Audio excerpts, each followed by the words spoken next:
Bienvenidos todos a Los Cinecluberos, podcast de cine en el que su servidor Luis Enrique y Emilio Méndez discutimos sobre estrenos ya sea en cartelera o en streaming.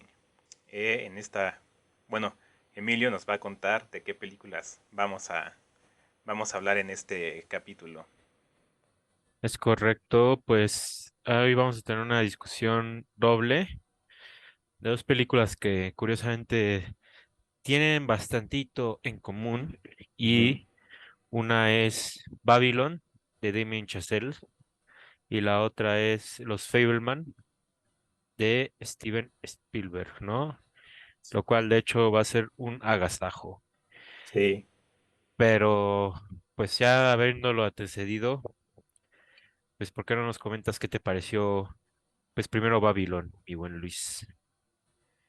Pues Babylon, creo que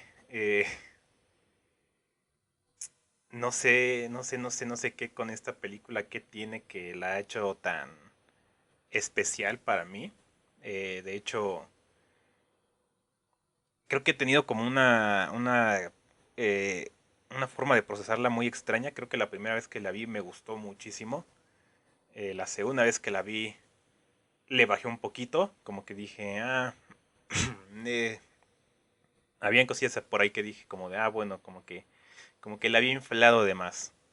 Y hace unos días pude verla una tercera vez y esta vez la vi en creo que la única función en sala IMAX que hay en toda la ciudad, el único horario y no, me fue como volver a ver la película por primera vez. Fue toda una experiencia sin igual, de verdad que fue otra cosa. Entonces, creo que ahora sí ya tengo como eh, ya tengo un tanto más definido, ¿no? Lo que siento por Babylon. Y creo que sí es una película que refleja bastante de Chazelle. Creo que siempre ha sido un director que ha hablado de lo difícil, ¿no? Que es la creación del arte, en especial en este sistema, pues si digamos así, capitalista, que se nutre mucho de la meritocracia y de estas cuestiones, ¿no? Creo que Chazelle tampoco es así como que digas que se mete en un estudio socioeconómico, ¿no? En sus películas, pero es algo que se refleja normalmente.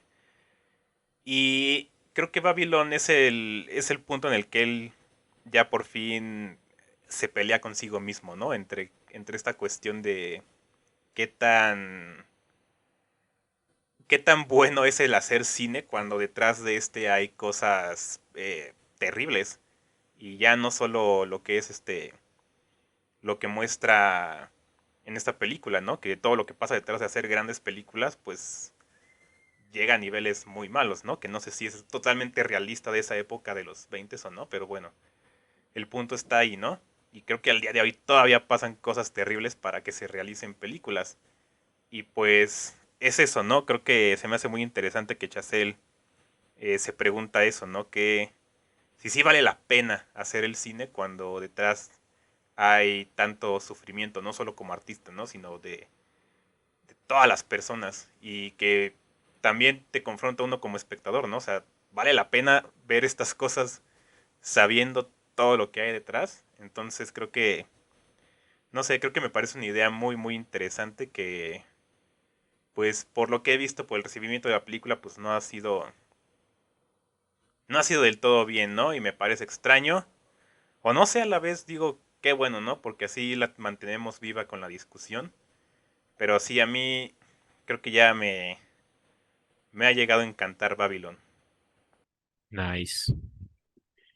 Sí, pues creo que retomo un poco esto que tú dices, porque em, dentro de las críticas, digamos, negativas que he leído, una de ellas del nefasto Alonso Díaz de la Vega, que Ya estamos ya parece nombrando. que Hay que sí, ponerle lo un volví pitido Miguel ahí, Messi, ¿no? ¿eh? Pero, pero por alguna razón las críticas que me topo de él son justamente las donde él condena las películas que me gusta.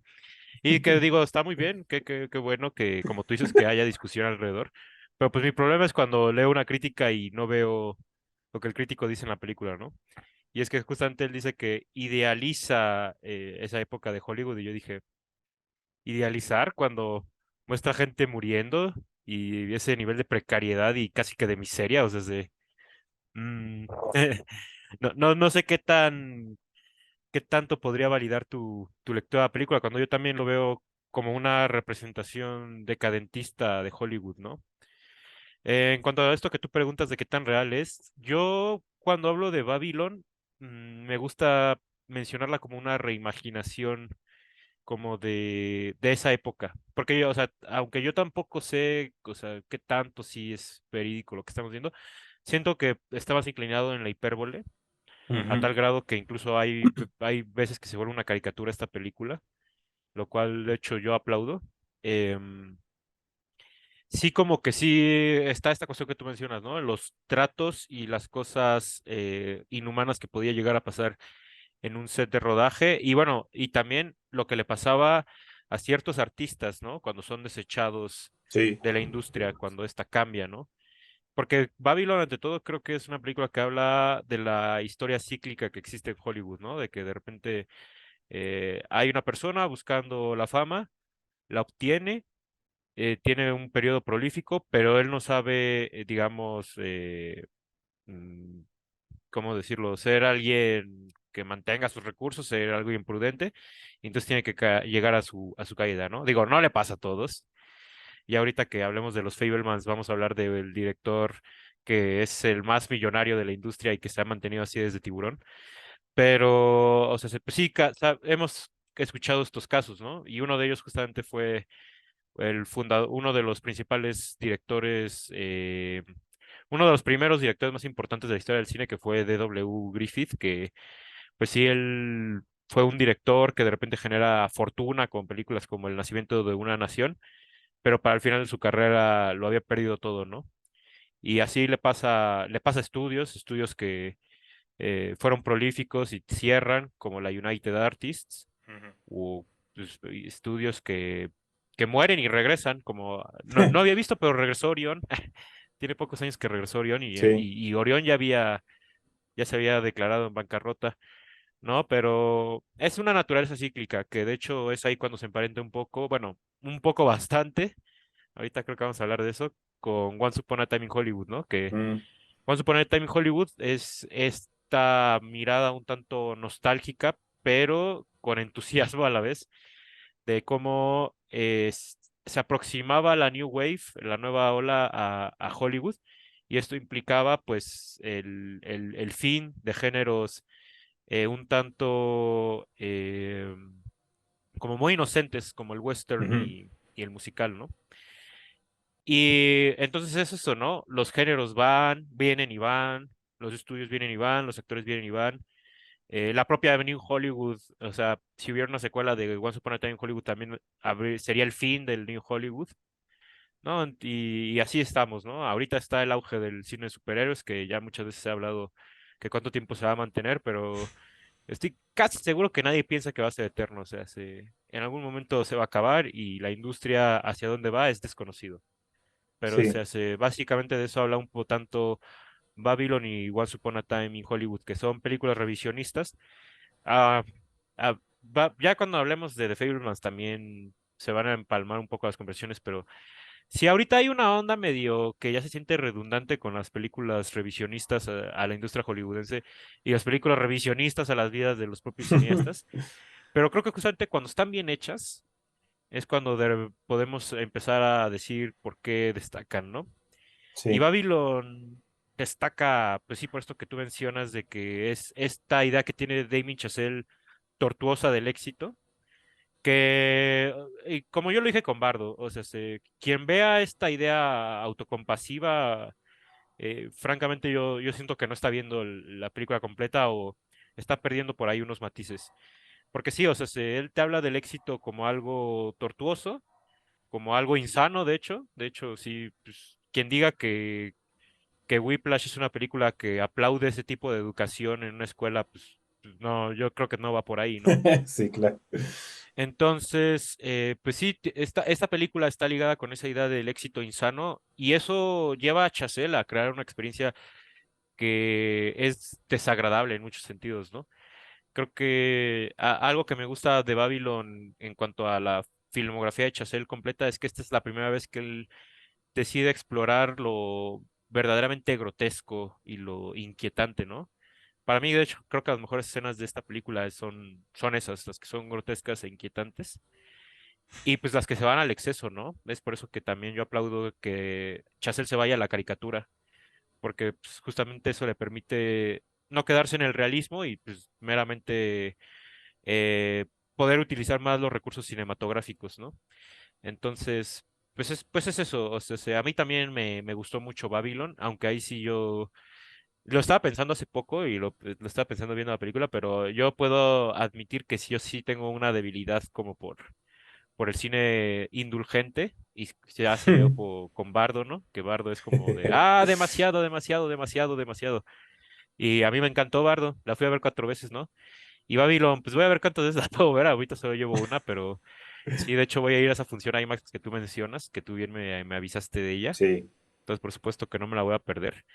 Pero sí, o sea, algo tiene el cine indulgente, como pues, justamente la Dolce Vita, que ahorita hay que hablar de Fellini, porque esta es una película muy apoyada en Fellini. Algo tiene este tipo de películas que sí digo, o sea, me encantan. A lo mejor ahí sí estoy sesgado, pero pues sí puedo decir sin reparos que me encanta. Me parece una película que disfruté de mínimo por una cuestión de experiencia, ¿no? Entonces, ya desde ahí me parece una película que valdría la pena verse. Y ya en cuanto a eh, cuestiones éticas, pues sí, a lo mejor ahí sí, como tú bien mencionas, podríamos ya armar una discusión, pero pues eso, ¿no? Por lo menos quien vaya a acusar a Babylon de algo, pues que sí sea algo que se vea en la película, ¿no? Pero ahorita que me llamó la atención lo que mencionaste del cine de superhéroes, porque siento que es algo que yo he estado pensando mucho tiempo y que creo que por fin una película lo habló justamente, lo que dijiste, lo cíclico. No me acuerdo exactamente cómo lo mencionaste, pero fue eso, la historia cíclica del cine y que sí, me puse a pensar que realmente desde que empezó el cine está esta cuestión de que el cine ha muerto, el cine está muriendo, el cine esto, ¿no? Y justamente esto de que, es que llegaron las películas sonoras, el cine ya está muriendo, llegó el cine a color, el cine ya está muriendo, llegó tal cosa, el cine está muriendo y está muriendo, ¿no? Lleva muriéndose más de 100 años y, y sigue, ¿no? Y ahorita estamos con estas, estos comentarios de cineastas, justamente del nuevo Hollywood, de Coppola, Scorsese, y otros que hablan mucho de esto, ¿no? Justamente de que, es que qué está pasando con el cine que se está muriendo, porque mucha película de superhéroes, que tal cosa y todo esto, y digo, tienen razón en lo que critican, pero cuando entran en esta cuestión de que el cine está muriendo es cuando digo, sí, o sea, ¿sí será? ¿O será que lo vamos a cambiar otra vez, ¿no? Porque siento yo que justamente esta caída que hemos tenido, que la verdad sí está ahí en la calidad del contenido, eh, yo lo que siento es que va a saltar a muchos cineastas emergentes a esforzarse más para hacer otras cosas, ¿no? Y creo que sí, sí es algo que estamos viendo y podría meter mucho en eso, pero yo digo que en el terror es donde principalmente lo estamos viendo, es donde más ahí hay talento joven, digamos, que está aventándose a hacer cosas eh, pues diferentes, digamos, más arriesgadas. Pero sí, creo que ninguna película había, como que nunca lo habían puesto en la mesa de esa manera, como Chazelle. Eh, justo esa cuestión, ¿no? O sea, si el cine se está muriendo, lleva muriéndose eh, un buen de veces, ¿no? Y eso pasa y pasa una y otra y otra y otra vez. Pero al fin de cuentas el cine sigue, ¿no? Y, y se me hace curioso por un comentario que hace el personaje de Brad Pitt en la película, este Jack Conrad, eh, que la cuestión del cine sonoro es como el descubrimiento de la perspectiva en la pintura, ¿no? Y, o sea, por ejemplo, la pintura, ¿no? Se pensaba cuando nació la fotografía que la pintura iba a dejar de existir. la pintura sigue aquí. Entonces, sí se me hace interesante todo lo que dice Chazelle, ¿no? Porque siento que al menos él como él solito como persona, creo que sí decide que vale la pena todo lo que pasa detrás de la industria del cine para hacer cine, ¿no? Creo que creo que esa es su gran decisión con la secuencia final, que es de las mejores cosas que he visto. Es una salvajada que sí. eh, Ese sí se tiene que haber visto en cine. No sé cómo se recibe en casa porque no hay. Ya ni siquiera hablamos tanto así como que la experiencia y todo esto, ¿no? O sea, no hay esa. Yo no sentiría esa conversación entre audiencia y película si la estoy viendo en mi casa. Creo que no estaría ahí. Pero bueno, creo que ya se va a estrenar por ahí en digital en estos días aún así. Y, y no sé, creo que sí, Chazelle sí dice como de, pues estará del asco toda esta onda, pero pues yo al final sí decido que sí, ¿no? O sea, si se van a morir 1000 personas para salvar el cine, pues los mato yo mismo, casi dice el güey. Que digo, híjole, es que sí está. Debería ser una decisión éticamente fácil, pero creo que si uno ama el cine demasiado como este sujeto demuestra que lo hace, eh, se vuelve un poquito más complicada, ¿no? Y esto que dices como de que es una película indulgente, o sea, creo que yo también tengo, no sé tanto si una afinidad por este tipo de películas o más bien como una dificultad para ver dónde está esa autocompasión y todo eso, o sea, para mí Bardo no es ni tantito de la autocompasión que tanto mencionan, más bien creo que es muchísima autocrítica. Eh, en Babylon yo no veo tanta como justamente, no, autocompasión para nada, creo que sí es un director que nos está diciendo, ¿no? Como todo esto es una cosa terrible. Para nada está romantizando, creo que eso sí es una lectura que también he visto y que sí se me hace errónea, creo que no hay creo que solamente por la perspectiva de los personajes se está romantizando estas situaciones, pero no es algo que Chazelle esté haciendo por su propia cuenta, ¿no? O sea, él sí quiere que estés viendo lo extravagante y eh, pues sí, la locura como tal, ¿no? Como tiene un cierto grado de malicia, o sea, ándale, ajá, o sea, sí lo ve como, o sea, tan solo el color que hay, ¿no? En esas primeras secuencias es rojo, o sea, ¿a qué va el rojo, no? Para mí esta es un poquito obvio que nos está hablando de la perdición, ¿no? Del infierno, donde están, pues sí, todos los placeres, pero es a donde van las peores personas, ¿no?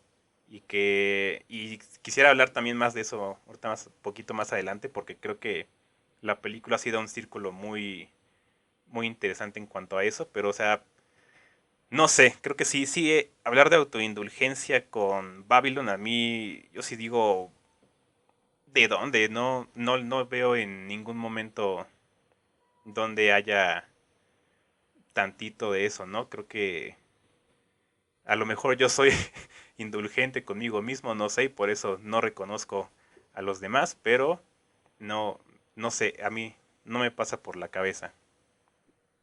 Fíjate que yo diría que tiene un grado de indulgencia, pero en un sentido de realización y como de, Ujú. Ay, mm, sí. pues sí, de digamos de voz autoral. O sea, sé como de aquí tenemos a un director que no le están poniendo, no lo están Limitando, bloqueando, ¿no? no le están poniendo control creativo y se suelta y se vuelve un hombre de orquesta. Y a mí me encantan ese tipo de películas, o sea, donde de verdad tú Sí, dices, esta película es un delirio, pero es un delirio tan virtuoso que se vuelve arte. O sea, y ahorita que estabas hablando de esto, se me vino a la mente, por ejemplo, Apocalipsis ahora de claro. Coppola, ¿no? Ese es un delirio gigante a tal grado que hoy en día se discute mucho qué tan planeada era esa película y en realidad viéndola se nota que hay mucha improvisación. Sí. Y es una de las películas más brillantes que se han hecho en la historia del cine. Tarkovsky y su espejo es indulgencia pura, ¿no? O sea, es una película donde ya ni te puedes agarrar de nada, el espejo de Tarkovsky. Y entonces, no sé por qué de repente ahorita tenemos películas que en un mismo año como Bardo y Babylon. Mi único miedo al que me gustan tanto ambas es que pase esto de como en el viejo este, ¿no? De no cabemos dos hombres como nosotros aquí en el pueblo. Pero bueno, o sea, por críticos que atacan a ambas, pues parece que ninguna de las dos cabe, ¿no? Pero eh, sí, esa es la debilidad a la que yo me refiero en un sentido pues de realización y voz autoral. Pero sí, Ujú, definitivamente en cuanto a un discurso, no, yo, bueno, ya lo dijimos, bueno, ya lo dije ya al inicio, pero para nada es pobrecitas estas personas, ¿no? O sea, pues, sí, creo que algo que a lo mejor un reparo que le puse en un inicio a Babylon, pero que pues ya después de reflexionarla, pues entendí que no es un problema, a mi parecer. Es esto que a lo mejor los personajes no están como tan trabajados como para que tú de repente digas, ah, chin, cuando Jack Conrad recibe esta noticia me sentí mal, ¿no? ujú. Y es que pues en realidad, insisto, es esta onda medio de la caricatura, ¿no? O sea, es como sí, estamos viendo la desolación de unos personajes, pero no es como para que sintamos del todo pena por ellos, ¿no? O sea, claramente son personajes que han tomado decisiones que los han llevado hacia donde Sí. ellos están.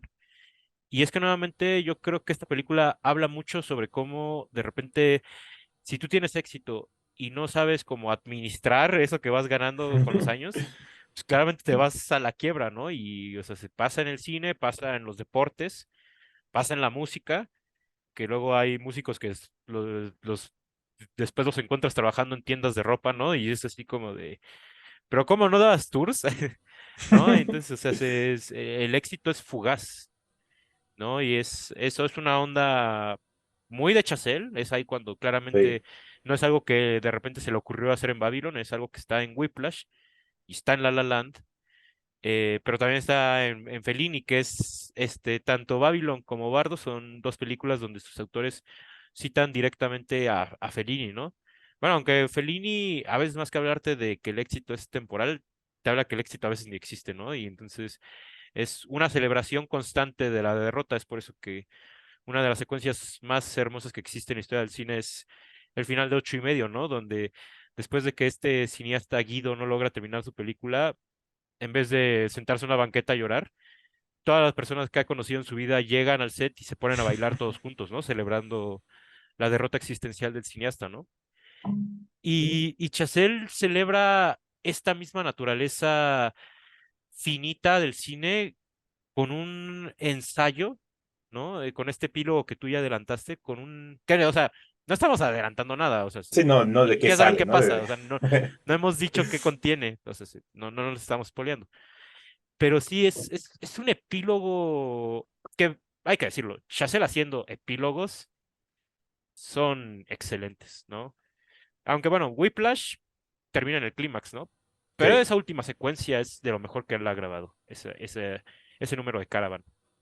La La Land, o sea, todo un número musical que está dedicado a cómo hubiera sido la película si todo hubiera Ujú. salido bien.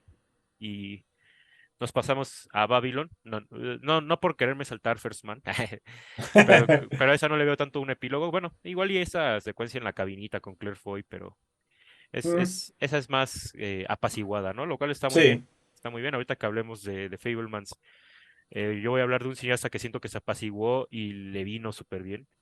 Eh, pero Babylon, o sea, si tú crees que va a acabar la película y Y- Chazelle te crea una suerte de ensayo audiovisual que es ver para creer, es un festejo.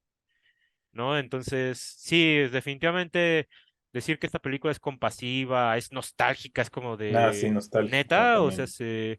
y es eso que tú dices, o sea, hay cineastas como a Scorsese y Tarantino que hoy en día, eh, digamos, se quejan de esta pérdida del clasicismo cinematográfico, ¿no? Lo cual de hecho sí es un poco triste, ojalá nunca se pierda, pero no se ha perdido porque Ujú. ellos dos siguen haciendo películas. Park Exacto. Chan-wook sacó la edición de partir que es clásica a montones, ¿no? Pero sí, o sea, sin duda alguna ahorita el cine está tomando otro rumbo y como tú bien mencionas, Babylon lo festeja en esa última secuencia a tal grado de que valdría la pena observar qué escenas mete en la secuencia final. O sea, ya cuando llega al último punto de su ensayo, es como decirte, mira cómo es el cine de hoy en día y mira cómo inició. O sea, es alienígena, es alienígena. De hecho, hoy en día cuando yo veo cine mudo se siente como alienígena porque o sea, Sí, se siente de otra cosa. el maquillaje que usaban, las expresiones que tenían, ¿no? O sea, es muy distinto. Y sí, Babylon te recrea o reimagina, nuevamente utilizo esta palabra, te reimagina cómo se hacía cómo este tipo de películas, cómo era la situación de estas personas, cómo se le acabó la carrera a varios cuando llegó el cine sonoro, pero también te dice, pero mira dónde estamos ahora, ¿no? Y eso, más allá de que es bueno o malo, es como es. Y Ujú. da pie a películas como Babylon, que o sea, Babylon, por más que algunos quieran decir que es una película dispersa o que el güey se le zafó un tornillo, yo qué sé, bueno, o sea, ahora sí que te estoy hablando a ti, persona que no le gustó Babylon. ¿De verdad me puedes decir que viste Babylon y no la disfrutaste? O sea, ¿no te perdiste en las fiestas? O sea, ¿no sentiste miedo en esa secuencia con Tobey Maguire? Uf. O sea, ¿en serio no te llegó al core, al corazón? O sea, es como de, ¿qué más da? O sea, ¿qué más da si la película está estructurada, si tiene sentido? O sea, lo importante es que sintamos, ¿no? Y es lo que defiende Jack Conrad en distintos puntos de la película. Que creo que eso es algo bonito de Babylon, que aunque hay veces que lo dice en voz alta, en realidad creo que la película te lo engloba de una manera muy sutil. O sea, Ujú. lo que está retratado en Babylon, aparte de una época, es la naturaleza misma del cine, ¿no? Y está otro diálogo que tiene Jack Conrad, ¿no? Que aparte es muy bonito porque es en una secuencia donde él se entera, bueno, que de hecho ya la mencioné, ¿no? Pero se entera de una noticia triste y entonces él le dice a una de sus esposas, porque toda la película tiene varias esposas, le dice a una de sus esposas, a modo de reclamo, el que el cine no debería ser intelectualizado porque proviene de un origen muy humilde, que son Ujú. las carpas y los circos. Y entonces siempre el cine va a tener un origen vulgar, ¿no? Que eso está representado muy bien en el cine de Fellini, porque el cine de Fellini era circense, ¿no? Y entonces que de repente Babylon y Bardo sean circenses, es como de, wow, o sea, ¿por qué, ¿por qué no se había hecho más películas así, ¿no? O sea, festejo sobre la derrota. Más porque, insisto, o sea, el cine, si bien hoy en día lo podemos intelectualizar gracias a, no sé, filósofos como Deleuze o autores como Tarkovsky, siempre, siempre, siempre va a ser un arte de lo mundano y de lo Ujú. insignificante, ¿no? Porque el cine no tendría que existir, ¿no? El cine no salva vidas, el cine no hace que tú llegues al trabajo a tiempo, el cine no sirve, ¿no? Pero como humanos nos llena, ¿no? Y entonces Babylon te engloba esa naturaleza de una manera, la verdad, a mi gusto, admirable. Más admirable por el tipo de secuencias que te mete Chazelle. Ya decía yo con Elvis, ¿no? Me decepcionó. Que fíjate, creo que es algo que yo diría. Babylon es lo que yo esperaba de Elvis. O sea, yo quería ver a un director desatado. Sí. Y amigos, Babylon tiene un director desatado. Igual Bardo. Pero de repente empieza la película con una suerte de fiesta hedonista, orgía, que dije, fuck, qué buena secuencia. Va a ser una lástima si es lo mejor de la película. Y no, durante 3 horas, Chazelle te va metiendo escenas que son de ese tipo de excentricidad y de delirio que es, la verdad, admirable, ¿no? Creo que ese sería algo que yo defendería mucho esta película. Es una película que no pierde su ritmo en 3 horas. Y eso es, insisto, admirable, ¿no? Ah, no puede ser, has dicho un montón de cosas que quiero este comentar también. Eh, híjole, es que no sé, siento que justo como lo que mencionas de tener directores desatados sin límites, ¿no? O sea, nos dan películas que dividen.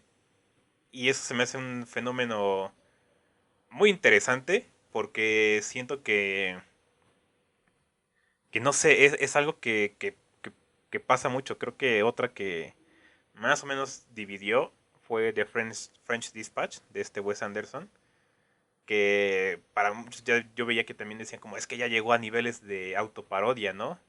Y para mí fue como de, pues sí, pero creo que hasta por eso está más padre que otras de sus películas, porque justamente es Anderson desmedido. Y, y no sé qué, no sé a qué se deba esto, o sea, no sé si hay una cuestión en que al estar más desmedidos se vuelven un tanto todavía más personales los directores, que es ahí cuando siento que muchos se empiezan a separar, ¿no? Justo como digo, o sea, empiezan a decir como, es que Chazelle tiene mucha nostalgia por el cine de antes, ¿no? Por la industria de no sé qué es que... Y viene el comentario, ¿no? De la carta de amor al cine. Y yo así viendo la película dije, ¿cuál carta de amor al cine? Es una carta de te amo, odio al cine, ¿no? De, de este, de sentimientos encontrados.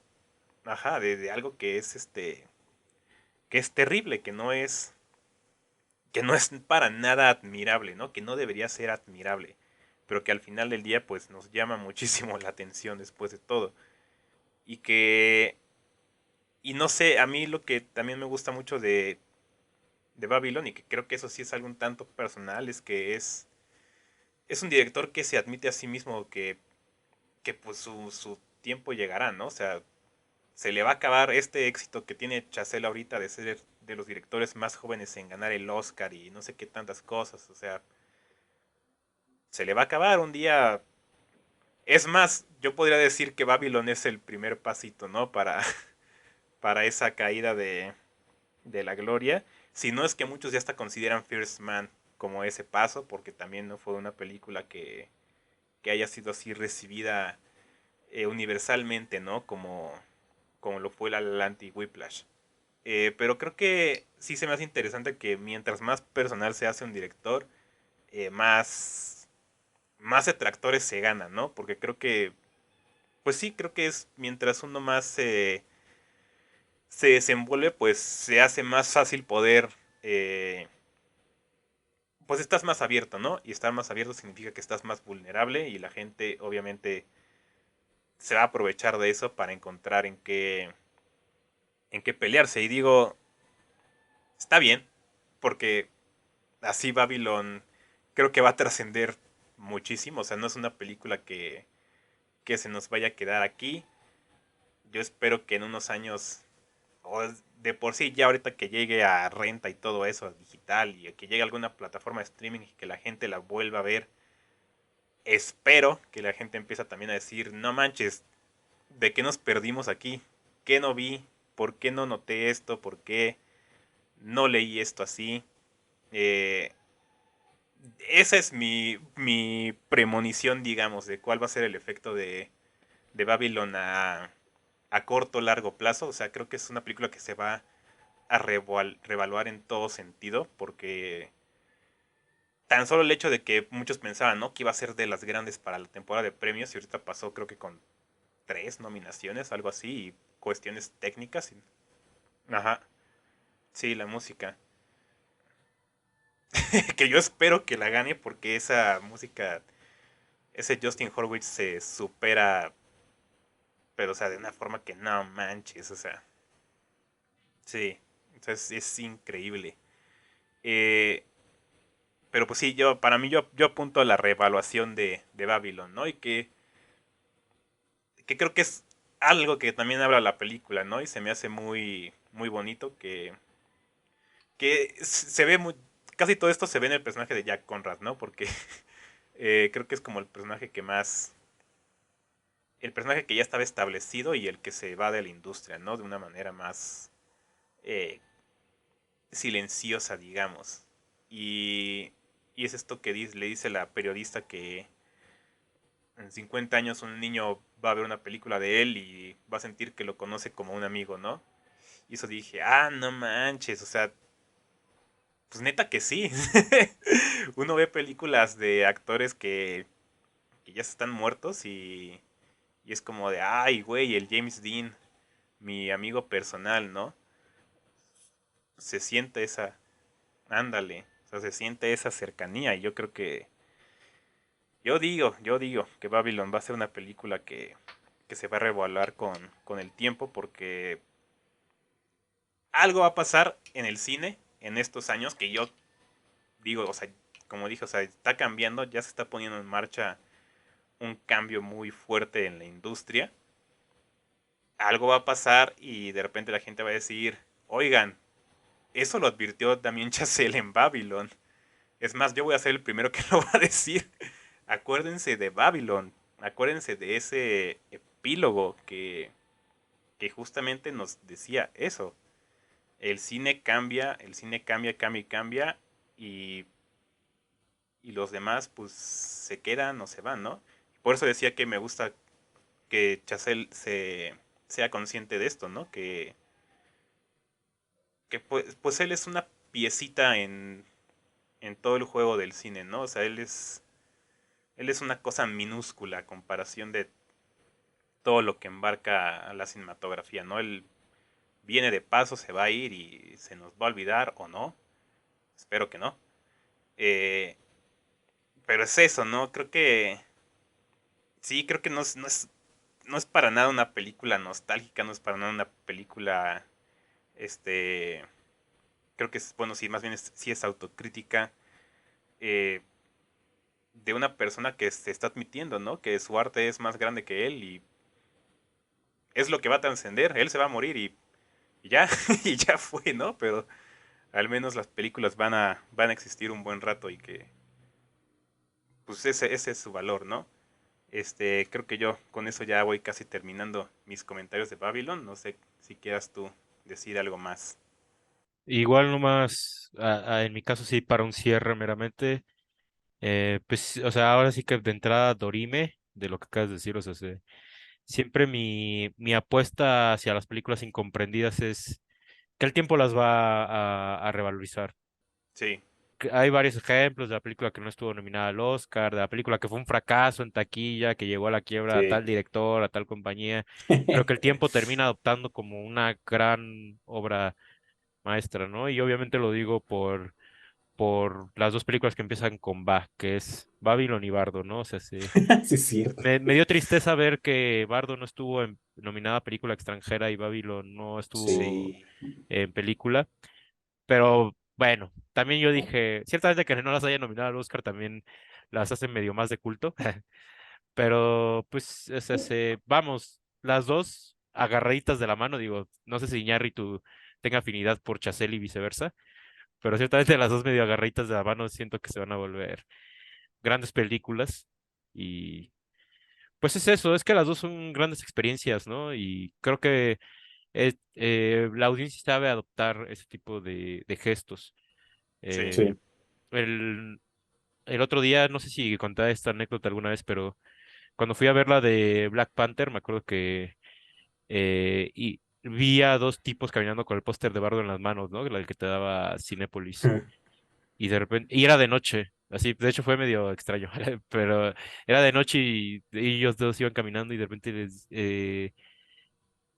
como que nos quedamos viendo y fue como de, ah, vienes de ver Bardo.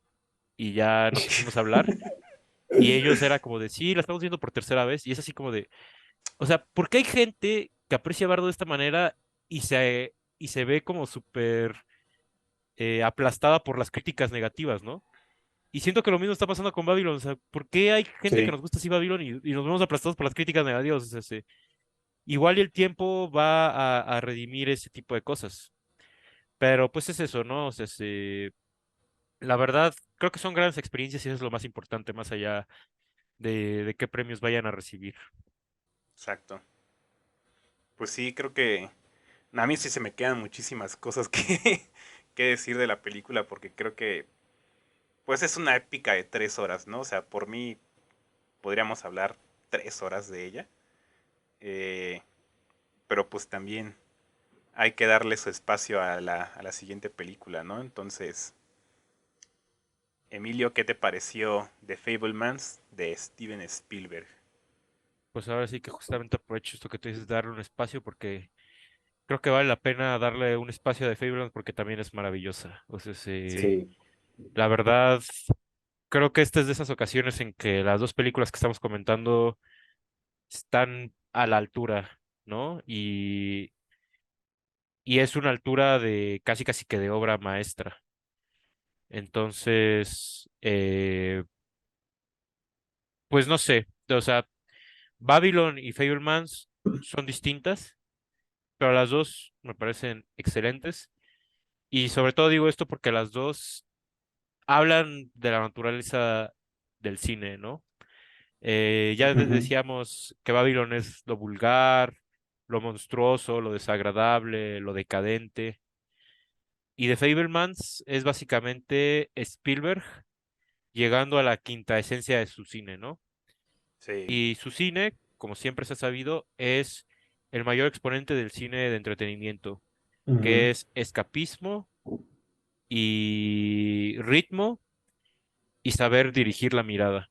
O sea, que eso es lo que muchos le llegan a recriminar a Spielberg, ¿no? Que El Soldado Ryan es una película de patriotismo, ¿no? sí, que van a gloria la guerra, ¿no? Exactamente. Que ET peca ¿cómo le dicen? De cursi, ¿no? Y sí, sí, sí, Ujú. como de, o sea, es verdad. De hecho, o sea, tampoco me quejo de esas personas porque yo he sido esas personas. Sí. No, a mí no me encanta todo Spielberg. Sin embargo, hay ciertas películas de Spielberg que digo son fascinantes, ¿no? The Fabelmans claramente es de esas películas fascinantes, ¿no? Pero pese a que él nos está hablando de la quinta esencia de su cine, en realidad es una película donde él dice, esta no va a ser una película más de Spielberg, porque esta película no va a ser escapista, ni tampoco va a ser una película de entretenimiento, va a ser una película de momentos de mi vida, ¿no? Eso realizadas con su virtuosismo como cineasta y termina generando unas Sí. secuencias que son preciosas. Creo que, no sé, voy a ver cómo envejece este comentario que me voy a echar, pero yo creo que cuando vaya a hablar de mis escenas favoritas de Spielberg, van a salir eh, unas cuantas de esta película, que de verdad Ujú. me maravilló, pero sobre todo, también me gusta mucho este discurso dual que tiene sobre la historia per se del cine, porque Sí, hay, pues es muy sabido que es un mito fundacional, o bueno, no sé si alguien lo quiere adoptar como canon, pero sí es muy sabido que es un mito fundacional que las primeras funciones que hubo en una película, que fue la llegada al tren de los hermanos Lumière, que la gente le hacía así, ¿no? Que decían, ah, no, sí es un tren Ujú. de verdad, y se tapaban, ¿no? Como para que no nos atropellara el tren. O sea, básicamente ese siendo el mito fundacional del cine es casi de la forma en que arranca The Fabelmans. Sí. sí, O sea, de un niño que le tiene miedo a la pantalla, ¿no? Y que queda obsesionado cuando ve The Greatest Show on Earth y ve el choque de un tren. O sea, sí es como de... O sea, Spielberg aquí también nos está condensando la historia del cine, nos está condensando tanto la historia del cine como la historia de su filmografía, ¿no? El cuándo empezó a explorar el cine bélico, el por qué sus películas tratan Cierto. de familias que tienen que mantenerse unidas, o sea, Spielberg nos está contando de él, pero al mismo tiempo nos está contando del cine y de su naturaleza y es como de, bro, o sea, qué bonito, o sea, lo haces con una audacia que es envidiable. Entonces, digo, ya ahorita seguiremos hablando, pero un poco para, pues sí, dejarlo conciso. La verdad quedé muy, muy maravillado y aprecio que siendo este casi el filme testamento de Spielberg, yo aprecio que se diera el tiempo para ahora sí decidirse apaciguar y no hacer una película más de Spielberg, sino hacer un testamento y una retrospectiva, ¿no?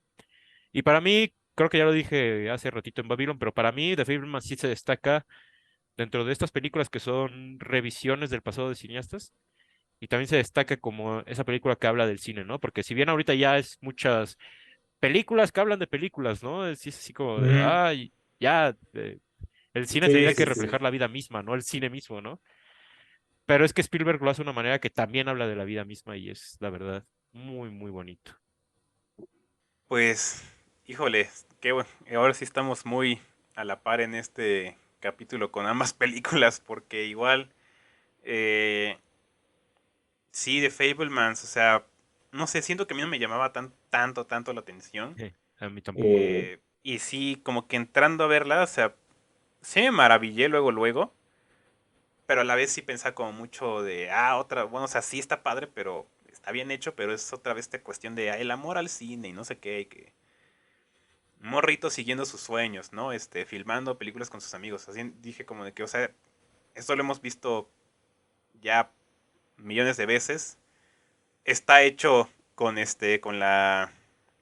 con las habilidades de Spielberg, que, o sea, eso es llevarlo hasta la máxima potencia.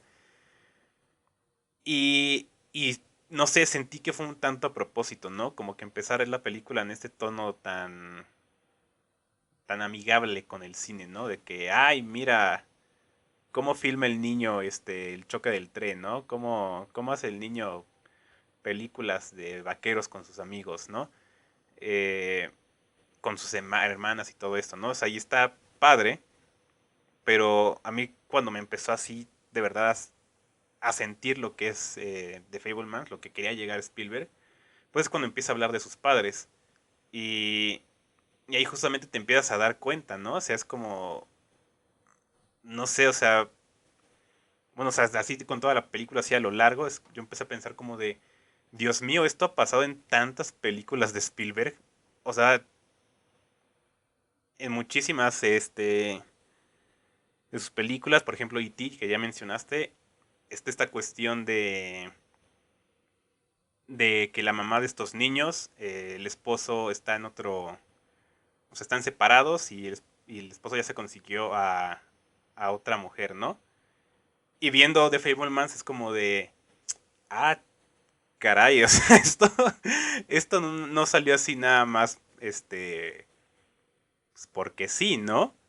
Eh, hasta películas todavía hasta más para acá ya de este siglo, o sea, La Guerra de los Mundos también es una película de un papá distante, la mamá tiene ya otra pareja y, o sea, empecé a notar, ¿no? Esto es una constante temática en las películas de Spielberg que, pues sí, siempre hemos catalogado de eso, ¿no? De entretenimiento y, o sea, yo nunca he pensado como de, ay, Spielberg ha hablado de su vida, ¿no? Ha dejado cosas de su vida en sus películas. Y veo The Fablemans y es como de, Dios mío, qué equivocada percepción he tenido de este director, ¿no?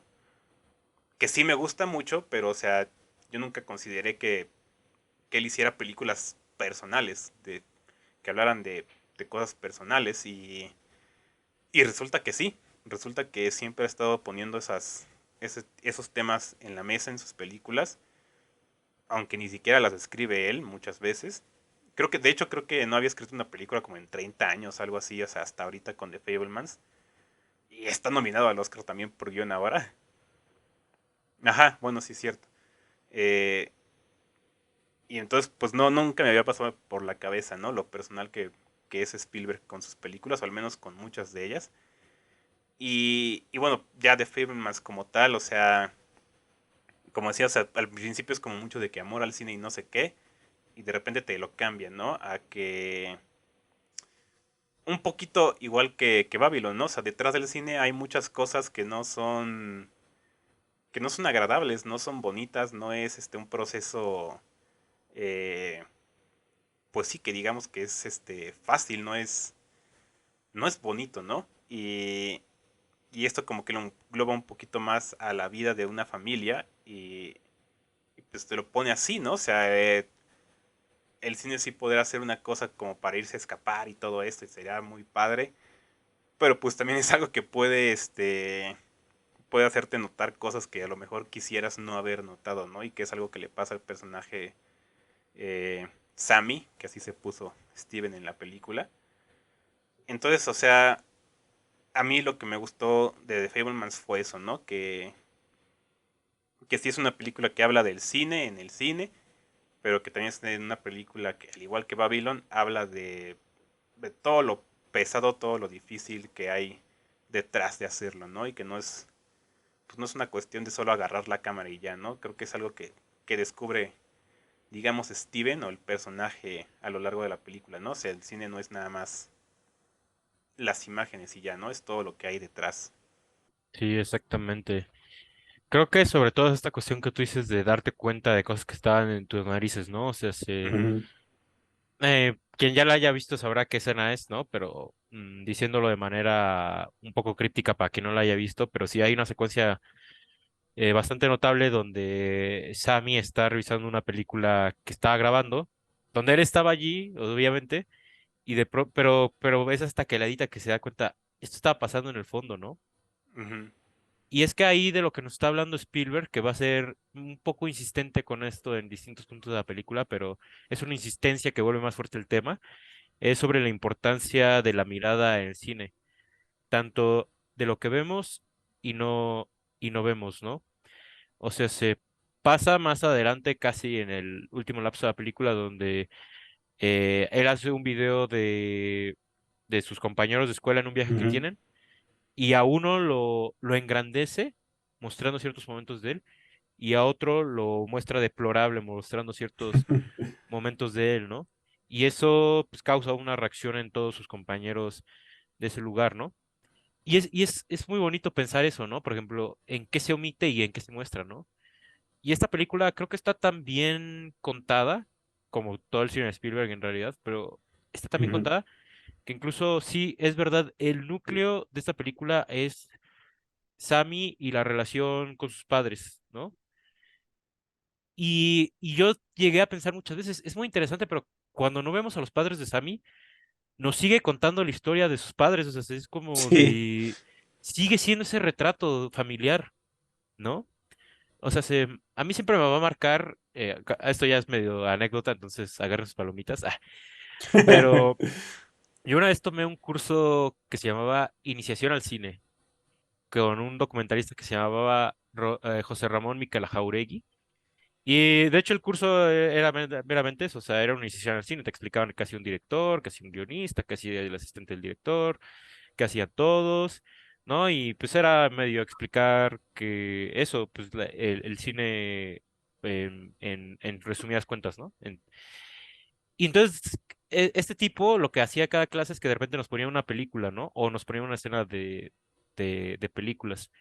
Y una de sus mejores clases fue cuando nos puso El Padrino, ¿no? Porque él tiene un análisis del Padrino que es fascinante, ¿no? Que es semiótico, el cómo la película está grabada en claroscuros, porque la película lo que Ujú, te está representando es el lado dual del ser humano, el oscuro y el claro, que de repente Don Corleone mira hacia la izquierda porque ve el pasado y Michael a la derecha porque ve el futuro, ese tipo de cosas ujú, es un análisis así, cambia la perspectiva de la película, ¿no? Y entonces nos ponen los primeros 20 minutos del Soldado Ryan. Yo nunca había visto El Soldado Ryan y hoy en día es mi película favorita de Spielberg. Y sí me acuerdo que, o sea, casi me pongo a llorar porque El Soldado Ryan es de los inicios más difíciles que se puede ver, ¿no? Y entonces él nos decía, o sea, si se dan cuenta, en esta, tú ves el inicio del Soldado Ryan y crees que los alemanes son unos monstruos. O sea, sí, y de verdad, cuando en el Soldado Ryan los estadounidenses logran tomar la bahía de Normandía y hay unos que ejecutan a los alemanes incluso, hasta te da gusto, ¿no? Como de, ay, no manches, qué bueno, ¿no? Y es muy interesante ver que en el Soldado Ryan nunca vemos la perspectiva de los alemanes al inicio, o sea, son sombras, o sea, es una fuerza omnipresente. ujú. Y esa sensación la crea Steven Spielberg primeramente decidiendo qué vemos y qué no vemos, ¿no? Entonces, ahí se encuentra uno de los valores más bonitos, ya ni siquiera de la filmografía de Spielberg, sino del cine en general, que nosotros siempre que estamos viendo una película, estamos viendo lo que el director básicamente nos decide poner los ojos, ¿no? Y básicamente esa es la mayor aportación que hace Spielberg al hacer esta película, ¿no? Como para toda la gente que quiera ser cineasta, o sea, es como de decide qué quieres ver y qué no quieres ver. Y esa lección está resumida en la última secuencia de esta película, que otra vez no se va a decir qué ocurre, no se va a decir qué ocurre. Una maravilla también. Es un consejo que le dan. Y es un consejo vacuo, es facilísimo, pero es un gran consejo de composición de planos. Y así de sencillo como es ese consejo, así de sencillo e importante, es así de sencillo e importante como Spielberg nos dice, presten atención a qué les estoy mostrando y qué nos estoy mostrando, ¿no? Y eso vuelve más conmovedor entonces la relación con sus padres, porque esta película, digo, esto es muy sabido, es sobre el divorcio de sus padres, ¿no? Ujú. Y es bonito que pese a que Spielberg claramente está intentando hacer las paces con ellos en esta película y que los muestra de esa manera tan noble a tanto a su madre como a su padre, o sea, bueno, no sé tú qué piensas, pero yo de repente digo, o sea, nos está deformando el retrato de sus padres para en sí hacer las paces con ellos, o sea, en vez de mostrarnos, ah, Sí, no, si mi madre era mala, ¿no? Y mi padre era un blandengue, ¿no? En vez de irse a eso, es como de, voy a quedarme con su nobleza, ¿no? De eso es con lo que yo me quedo de ellos, ¿no? Y, o sea, pensar en eso es como de, ay, o sea, qué bonito, la verdad, o sea, qué bonita forma de hacer las paces con ellos. Entonces, pues esa es la gran lección que a mí me dejó Spielberg en esta película, ¿no? Pues sí, fíjate que lo último que mencionas como de los padres, o sea, y es que sí, sí, sí es justo esto, ¿no? Que es hacer las paces con ellos, y o sea, la hace en el 2021-2022, cuando su padre muere en el 2020. Eh, no sé si, no sé si es algo que él le estaba esperando para que sucediera para hacer la película. A lo mejor fue la idea nació a partir de ese hecho. Eh, pero justamente como dices, o sea, sí se queda con... Es que no diría tanto como que se queda con su nobleza, sino que decide verlos completos, ¿no? O sea, tú ves la película y sí es como de que, híjole, el papá tiene unas cosas que no manches, ¿no? Pero también es que la mamá, pues también se la vuela en algunas cosas. Y creo que, y creo que eso es como lo interesante, ¿no? De un señor ya a sus casi, ¿cuántos años tiene? Como 80 Spielberg. Tiene no estoy muy 70 y seguro. cachos, como 76. A ver, Google, sí es cierto, mira, 76. O sea, el, el cinéfilo. Este, pues sí, que un señor a los 76 años llegue a, o a lo mejor desde hace mucho tiempo ya lo sabía, pero que ya tenga el valor de hablarlo, pues de ver a sus padres así, ¿no? Pues eran personas. Y como personas, pues tenía cada uno su lado bueno y su lado malo, ¿no? O sea, creo que sí es claro que él tenía una conexión más profunda con su madre, o sea, siendo que ellos eran como el lado artístico de la familia. Y se entiende, ¿no? Se entiende por qué. Eh, pero creo que, por ejemplo, algo que él no retrata así con mucho gusto es un momento en el que la mamá menciona, ¿no? Es que esta familia son los científicos contra los artistas. Incluso lo pone en un momento que es una discusión un tanto pasivo-agresiva, ¿no? Entre la familia. Y eso me interesó mucho porque siento que Spielberg justamente es un director que sí ve el cine como una ciencia. Él lo trata como algo técnico, o sea, no porque lo es algo muy técnico. Eh, es algo muy científico. Y lo hace así, pero sin dejar de lado pues toda la cuestión emocional, ¿no? O sea, pues sí, la verdad es que ver una película de Spielberg y querer analizar, o sea, escena por escena, qué cosas hizo para lograr cierto efecto en la audiencia, o sea, es una maravilla. Y ahorita, por ejemplo, que mencionas esto de los alemanes en El Soldado Ryan, a mí me puse a pensar la última vez que vi E.T., que la vi en el cine, afortunadamente. eh, Se me hizo bien interesante como una película que es sobre un alienígena que se encuentra con un niño y todo esto, a quienes trata como alienígenas, Spielberg es a la autoridad, a los policías, al ejército. O sea, son personajes que nunca aparecen como completos, siempre aparecen como sombras, aparecen solo sus pies. Por ejemplo, esta secuencia del inicio donde están persiguiendo a E.T. lo único que ves son linternas moviéndose de un lado a otro, ¿no? O sea, no hay humanos ahí. A mí me encanta esa forma de decirte, estos son los alienígenas, ¿no? Estos son las personas que no entienden. Eh, Me parece fantástico y son recursos sencillísimos, ¿no? Pero que se necesita una maestría para llevarlos a ese nivel. Y entonces siento que Spielberg, o sea, con esta película te está diciendo eso, ¿no? O sea, para mí el cine es un arte, sí, pero también es una ciencia. Y en la ciencia hay métodos, hay pasos, hay rigor, ¿no? Cosas que muchas veces en la ciencia es como de que no, olvídate de todo eso.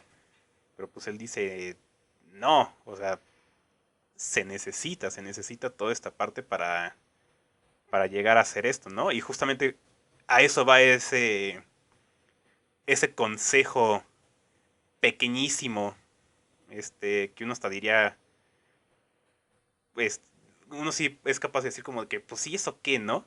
Pero la neta es que yo me puse a pensar en muchas películas y dije, no manches, sí es cierto.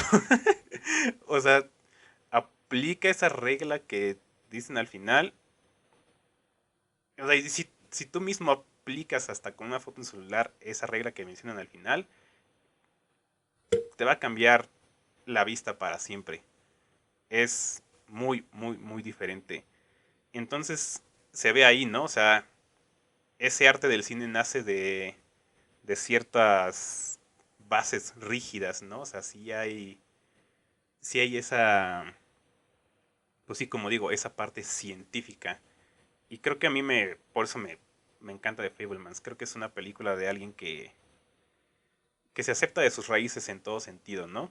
Que viene de diferentes mentalidades, que así creció y que, pues sí, o sea, no es que quiera alabar a sus padres, no es que los quiera destrozar, pero pues sí decir como de todo lo bueno y todo lo malo que me hicieron, eh, nació esta filmografía, o sea, que él lo dice así sin miedo, ¿no? O sea, qué chingón soy y de aquí salió todo esto, ¿no? O sea, y yo digo, así como también decían eso de Iñárritu, ¿no? Como que, ay, ¿cómo se atreve a llamarse así un gran cineasta? Y eso para mí es como de, lo puede hacer porque tiene no sé cuántas películas para demostrarlo, ¿no? Entonces, ahí está. Es correcto. Sí, de hecho, es por eso que yo también digo que esta es una película hasta a mi gusto apaciguada para lo que es Spielberg, porque con todo y que claramente estamos rescatando este valor que él tiene como narrador y este consejo de ver y qué no ver, casi siempre eso él lo llevaba al melodrama. De hecho, Ujú. se llega a decir que él hizo la lista de Schindler para volverse un director prestigioso, ¿no? De ser un entertainer a, miren, ahora hago Ujú. dramas, ¿no? Pero bueno, en sí la lista de Schindler en realidad es un melodrama, porque es buenos, buenos, buenos y malos, malos, malos. Claro que a la hora de hablar del Holocausto, pues tampoco puedo decir, ay, no, es que los hizo muy malos, ¿no? O sea, seguramente se hicieron cosas peores los nazis que lo que se ve en la lista de Schindler, ¿no? Pero sí, o sea, digamos que Spielberg era un cineasta que sí empieza mucho con estas ondas, que aparte eso también es clasicismo cinematográfico, ¿no? Es valores absolutos, ¿no? Bien contra el mal. Ujú. Y casi siempre tenían una onda medio, pues sí, muy heroica, muy ingenua, y de pronto tiene películas donde se va muy al oscuro, ¿no? Que obviamente, que bueno, personalmente sí lo puedo admitir, son mis favoritas, ¿no? Es la lista de Schindler, es El Soldado Ryan, es Múnich, ¿no? Que de repente te voy a mostrar cosas que hasta son perturbadoras. Entonces, sí, pareciera que Spielberg siempre estaba en esos polos, ¿no? Y en The Fablemans, y esto la verdad, esto no es comentario mío, se lo fusilé así como yo ataco a Alonso Díaz de la Vega, ahora voy a honrar a José Antonio Valdés, que es un gran erudito del cine.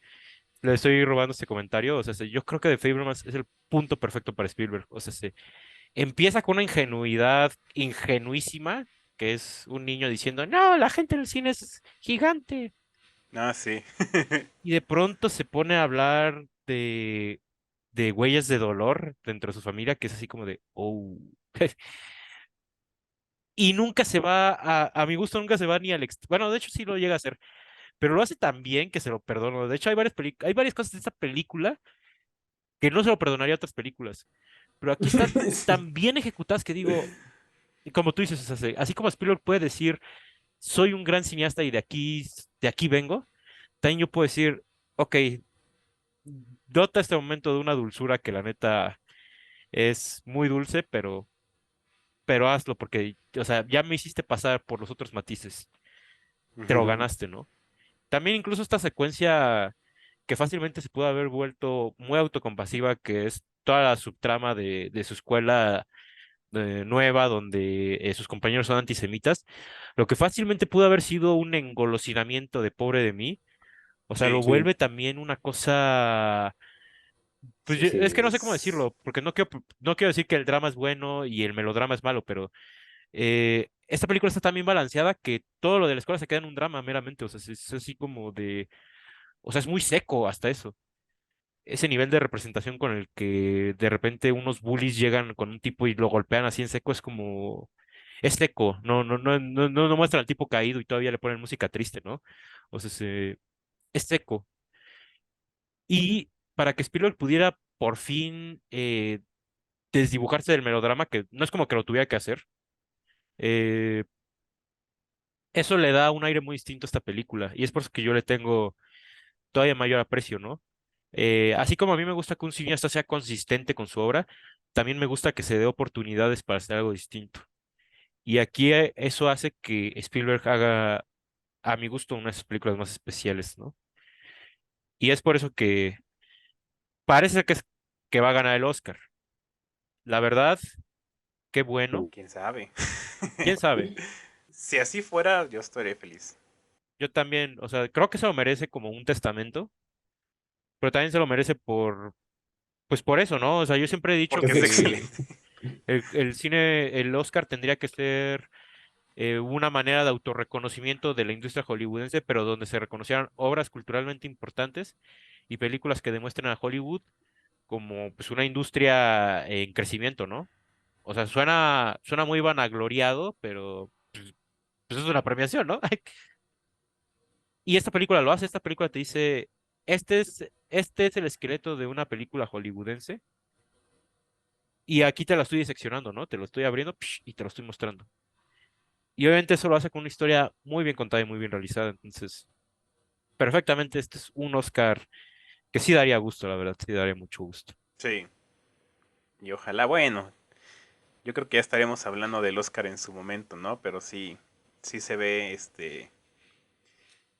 que va fuerte y si gana, digo yo también. Por mí estaría excelente. Y pues, por otra parte, o sea, estaría muy interesante si fuera la última película de Spielberg, pero creo que la velocidad que va no tiene planes de retirarse, o sea, hizo esta película saliendo así luego de West Side Story, o sea, meses después. Entonces creo que sí no hay aquí, sí será como un testamento, pero a la vez no hay ganas, ¿no? De irse. O sea, creo que este señor tiene todavía planes para... Bueno, es que quedarse aquí un los rato. testamentos los tienes que hacer a buen tiempo, porque Ah, claro. si no te mueres y ya no Sí, los eso Eso haces, sí sí, también. también. Pero por otra parte, o sea, creo que me gustaría muchísimo que Spielberg siguiera haciendo cine porque creo que está remontando bastante bien. O sea, creo que es alguien que yo sí de un rato para acá sí dije Spielberg ya no me llama mucho la atención. Películas como El Gigante o Ready, ajá, mi amigo El Gigante, Ready Player One, que ya ni la vi, nunca la he visto, no pienso verla. Este, la única que decía como de, esto me da fe, Puente de Espías, pero de ahí en fuera pues sí, había como, no sé, Spielberg ya no era mi gallo como antes, ¿no? Y con estas últimas dos películas digo, una fue mejor que la pasada, entonces, no manches, o sea, ¿qué trae este señor ahorita que le dieron ganas ir al máximo otra vez, ¿no? Y creo que va a salir cosas buenas de su filmografía de aquí en adelante. Eso espero, a eso estoy, esa es mi esperanza, pero ya veremos. Y pues aún así creo que sí, The Fablemans es una película que para mí sí resalta de toda esa tendencia, ¿no? De películas autobiográficas, películas de cine por el cine, o sea, de las dos, de hecho, ya también casi para ir cerrando, ¿no? Mis comentarios, o sea, creo que estas dos películas, Babylon y The Fablemans, a mí me gustan por no ser imágenes limpias, ¿no? De lo que es el cine. Y creo que otros han querido como entrar en eso, pero no les ha salido esa, no sé cómo decirlo, si esa parte tan personal, tan vulnerable que ha tenido Babylon y que tiene de Fablemans, creo que todavía más de Fablemans, eh, pues sí, para ser honesto, ¿no? Como de que te gusta el cine, qué padre, pero el cine es tal y tal y tal, o sea, es dolor, es sufrimiento, o sea, es hasta la pregunta que le hace un personaje a Sammy, ¿no? Que yo sí dije, ah, la madre, eso sí me llegó, que le pregunta, bueno, más bien le dice, ¿no? Como que creo que amas a tu familia, pero amas más esto, ¿no? Y le señala una máquina de edición. Y es como de, ah, sí será. Sí será que podemos llegar a ser así. Y hay un momento en el que las familias se están peleando y Sammy lo único que puede hacer es imaginarse cómo lo filmaría. Y fue cuando dije, Dios mío, qué peligroso es esta afición, de verdad. Pero, pues vale la pena. Por algo tenemos un podcast, ¿no? Eh, y pues bueno, ya creo que yo llegué hasta aquí. No sé si quieres decir algo más. Yo creo que hasta aquí llegamos, amigos. Pues nada, o sea, la verdad, creo que este es un episodio especial porque la neta son dos películas muy admirables por cosas muy distintas.